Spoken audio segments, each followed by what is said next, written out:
this way? I think it's this way. Thursday night, or I guess it's Wednesday night, April 26th, technically, I think. About 2 in the morning, found a, is that too close? I don't know, I can't see myself at all. Maybe I should do the front-facing camera, but fuck it. Found a decent 24-hour gym here, not an actual 24-hour fitness, because I kind of live in like 24-hour fitness no man's land, like 20-25 minutes from the nearest 20 from any 24-hour fitness. So this particular gym here, same price, $30 a month. It's an unmanned gym, which actually I find to be kind of, it's creepy and cool at the same time. I don't know if you can hear me over the music in the background.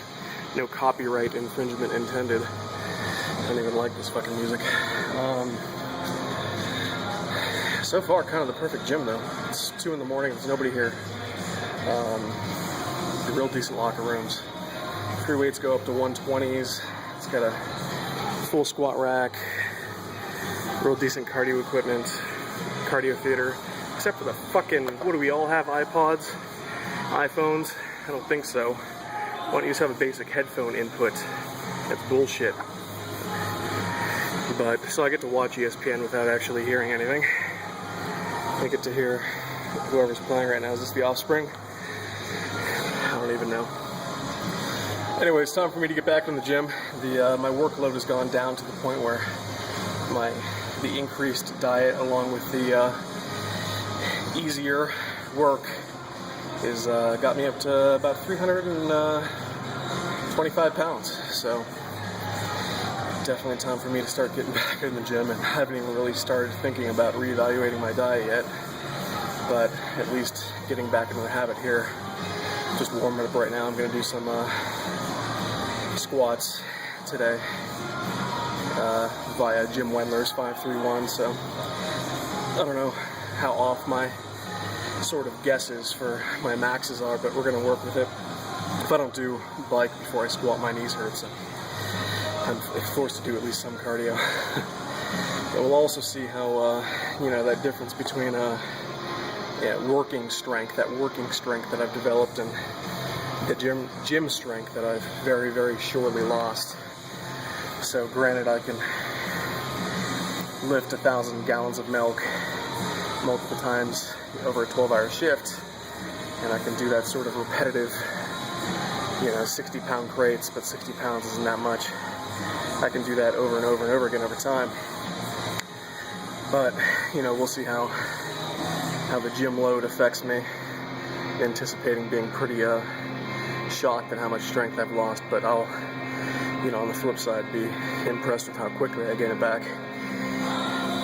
This gym's only about 10 minutes away from my apartment, and it's a good location also between work and home. It's by good location, I mean it's not in the opposite direction.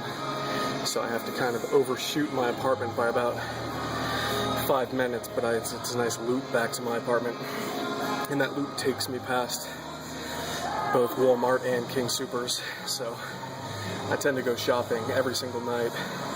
Of course, I'd save time if I were to just go and do these big shopping excursions all at once, but my life is so dull that I actually enjoy going and kind of running an errand after work every day just to do something besides working and sleeping and sitting at home. Job's going okay. Like I said, the actual job itself has gotten easier, although we're rebidding here in a couple days, which means I'll be getting a new schedule. I don't give a shit about what days I have off, but there's a chance that I make this new route will pay significantly less. It could be $200, $300, $400, $500 a month.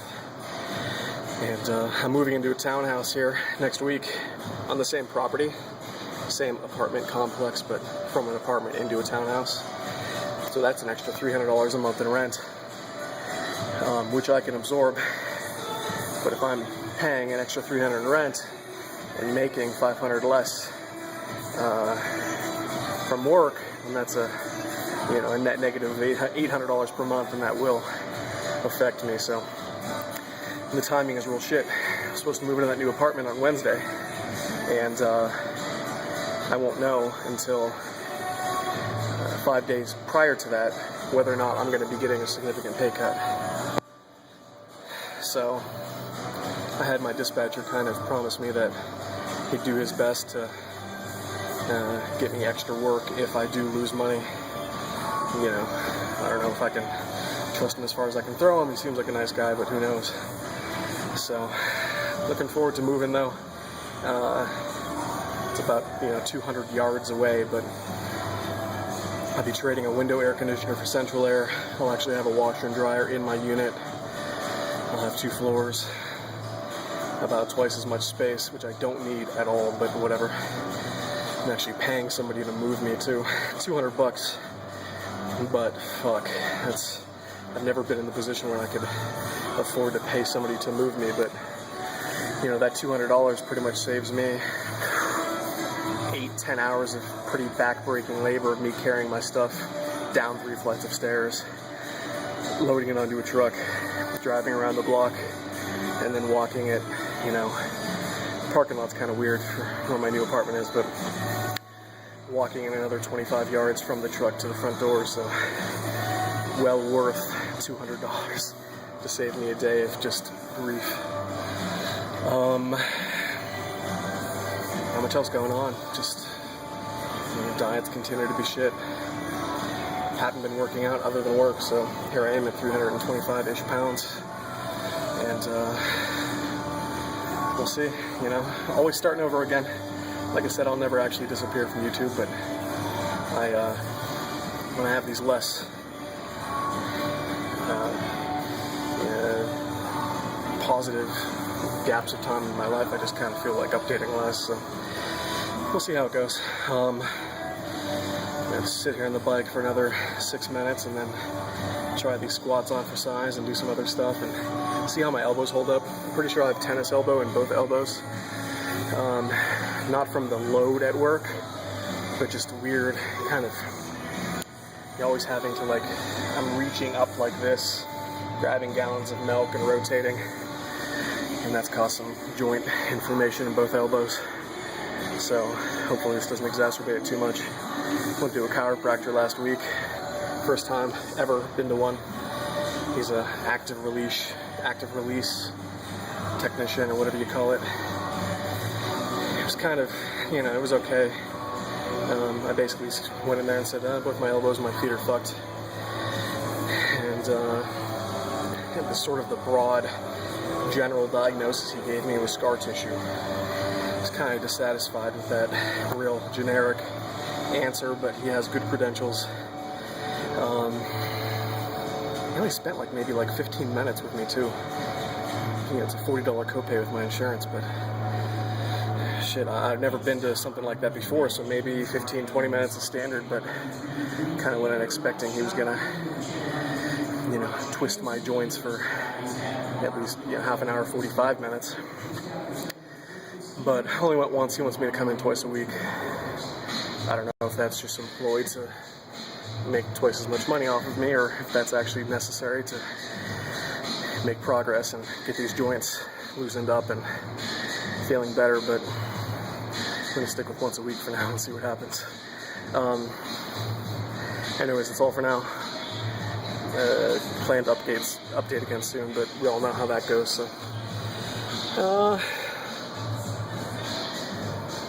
that's it. Enjoy Cypress Hill. Thanks for watching, thanks for subscribing, and until next time.